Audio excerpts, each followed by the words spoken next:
High বন্ধুরা, আমি Mohammad Masud Rana, live stock assistant Asia animal genetics. আপনাদের মাঝে আরও একটি নতুন ভিডিও নিয়ে উপস্থিত হয়েছি। ভিডিওটির আলোচ্য বিষয় হচ্ছে কাউ ডাউনার সিনড্রোম। কাউ ডাউনার সিনড্রোম গরুর মূলত একটি জটিল একটি রোগ। এটি মূলত গরু যদি মরালিটি অনেক কম, কিন্তু তারপরেও গরু রিকভারি করার হার খুবই কম। এটি কাউ ডাউনার সিনড্রোম গরুতে ট্রিটমেন্ট মূলত স্যালাইন এবং এর সাথে কিছু ভিটামিন ও ক্যালসিয়াম দিতে হয়। তার আগে আমাদের টেম্পারেচার মেপে নিতে হয়। এই গরুটির টেম্পারেচার মেপে নিলাম, এখানে 102 ডিগ্রি টেম্পারেচার ছিল। আপনারা লক্ষ্য করছেন অবশ্যই, আমি টেম্পারেচার আগে মাপলাম, তারপর আমি এই গরুর জুগুলার ভেনে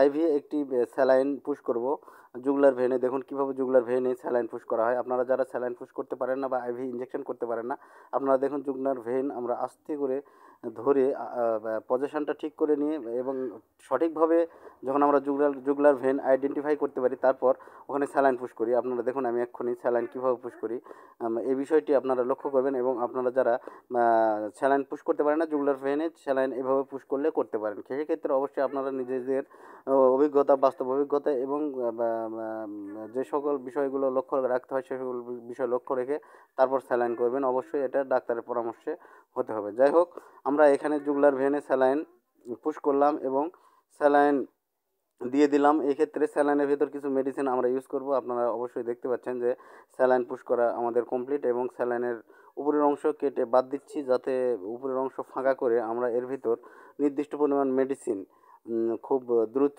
বা যেমন ইচ্ছা তেমনভাবে আমরা ঢেলে দিতে পারি। তাই আমরা এখানে স্যালাইনের উপরের অংশ কেটে নিচ্ছি এবং এখানে আমরা দুইটা মেডিসিন ইউজ করব। এগুলো হচ্ছে এসকেপ কোম্পানির, বাংলাদেশের সুনামধন্য একটি কোম্পানি এসকেপ কোম্পানির ক্যালসিয়াম ম্যাজিক্যাল 28 ব্যবহার করা হয়েছে এবং পরবর্তীতে আরও একটি ঔষধ ব্যবহার করা হয়েছে, সেইটি হচ্ছে ওই একই এসকেপ কোম্পানির প্রোটিনেক্স।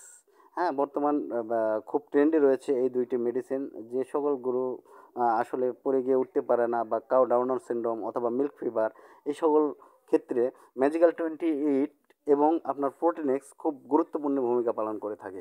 আমরা এই ক্ষেত্রে ম্যাজিক্যাল 28-এর সিল করা অংশ আগে কেটে নিব।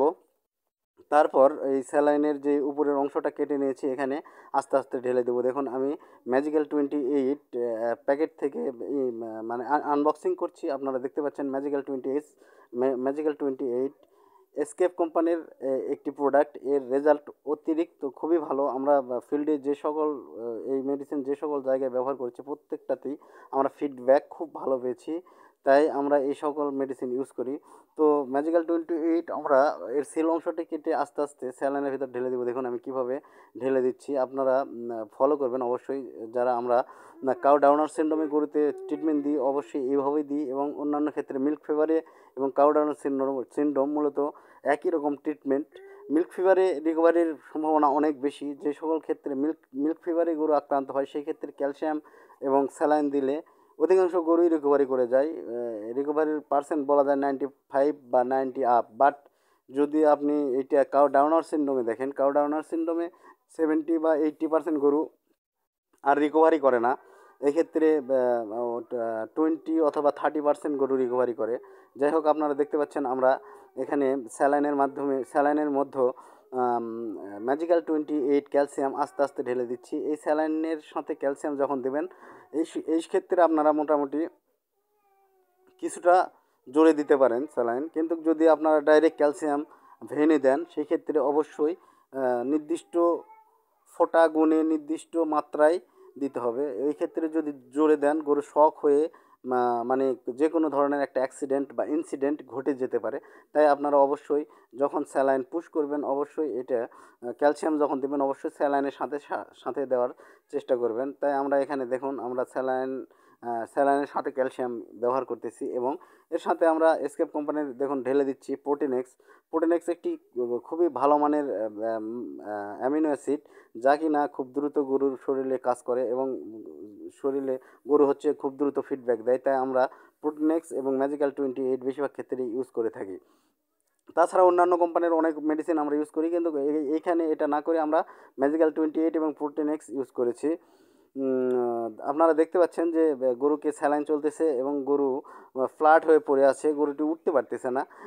কয়েকদিন ধরে গরুটি হচ্ছে কাউ ডাউনার সিনড্রোমে আক্রান্ত হয়েছে, দুর্বল হয়ে গেছে। দেখুন প্রোটিনেক্স, এসকেপ কোম্পানির প্রোটিনেক্স অ্যামিনো অ্যাসিড এবং ম্যাজিক্যাল 28 ক্যালসিয়াম, এই দুটি product top product, hot product escape কোম্পানির। আমরা গরুর যখন আমরা মিল্ক ফিভারে পাই, এই মেডিসিন ইউজ করা মাত্র পরবর্তীতে আর ফিরে তাকাতে হয় না। সেক্ষেত্রে দেখা যায় এগুলো খুব দ্রুত রিকভারি করে। বাট কাউ ডাউনার সিনড্রোম একটি জটিল রোগ। কাউ ডাউনার সিনড্রোমে অনেক ক্ষেত্রে গরু রিকভারি করে না। তো আপনারা দেখতে পাচ্ছেন যে আমরা কাউ ডাউনার সিনড্রোমে ট্রিটমেন্ট করতেছি। এই গরুতে আরও অনেক ট্রিটমেন্ট দেওয়া হয়েছে। সেই মেডিসিনগুলো হচ্ছে অনেক রকম ভিটামিন দেওয়া হয়েছে, এডি দেওয়া হয়েছে, জিঙ্ক দেওয়া হয়েছে। হ্যাঁ, এই গরুটার কিছুদিন আগে ডায়রিয়াও অবশ্য হয়েছিল। ডায়রিয়া থেকে এই কাউ ডাউনার সিনড্রোমে আক্রান্ত হয়েছে গরুটি। তো যাই হোক, আপনারা যারা গবাদি পশু লালন পালন করেন, অবশ্যই আপনারা গরুকে পর্যাপ্ত পরিমাণ খাদ্য দিবেন এবং সেই খাবারটা যেন অবশ্যই সুষম হয়। সুষম খাবার না দিলে গরু দুর্বল হয়ে কাউ ডাউনার সিনড্রোম হতে পারে। বিশেষ করে কাউ ডাউনার সিনড্রোমের মূলত কোনো সঠিক কারণ জানা যায়নি, বিভিন্নভাবেই হয়ে থাকে। তবে অপুষ্টিজনিত কারণ এর অন্যতম একটি কারণ। তবে তাছাড়া কাউ ডাউনার যে কোনো ধরনের গরুতেই দেখা যায়। এই সিনড্রোম যখন হয়, এই গরুগুলা গোয়াল থেকে আর বের হতে পারে না এবং এই গরুর দুধ রেকর্ড বা এরকম হিস্ট্রি খুব কমই থাকে।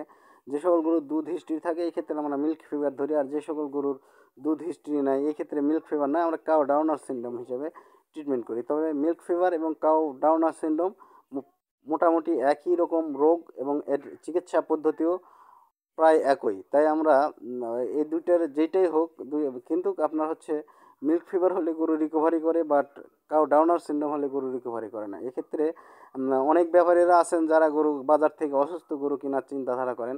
আপনাদেরকে আমি এটাই বলি, ভিডিওর মাধ্যমে জেনে দিতে বলে দিতে চাই যে আপনারা অবশ্যই সুস্থ সবল গরু কিনবেন। এক্ষেত্রে যদি গায়ে বাজনুক হয়, মাংস আপনি খাবার ভালো দিয়ে লাগাতে পারেন।